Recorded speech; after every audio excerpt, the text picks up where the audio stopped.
Kgs ganja దొరకడం జరిగిందండి. దాని టోటల్ వాల్యూ వచ్చి 5,35,000 అని మేము ఎస్టిమేట్ చేస్తున్నాం.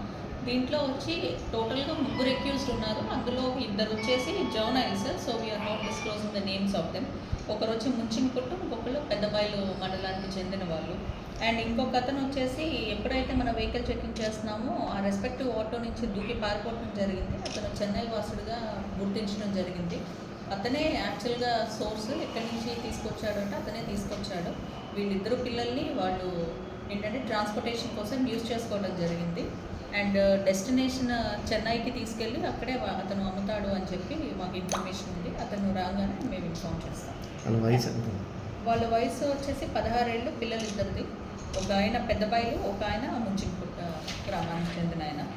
అండ్ దీనికి సంబంధించి వీళ్ళ దగ్గర టోటల్ ఒక 107 kgs ganja, 200 rupees cash and mobile phone ఒకటి సీజ్ చేసుకోవడం జరిగింది. అండ్ ఇదంతా ఒక ఆటోలో మూవ్ చేస్తున్నారు. సో మనకు ఆటో వెహికల్ చెకింగ్లో దొరకడం జరిగింది. కుంచంగి దగ్గర దొరికింది. వీళ్ళ మీద పాత కేసులు ఏమైనా ఉన్నాయి? పాత కేసెస్ ఎటువంటివి లేవంటే ఇది ఫస్ట్ అఫెన్స్ ఈ జర్నలిస్ట్ మీద. ఎవరైతే పారిపోయాడో అతని మీద కూడా ఎటువంటి కేసెస్ లేవు.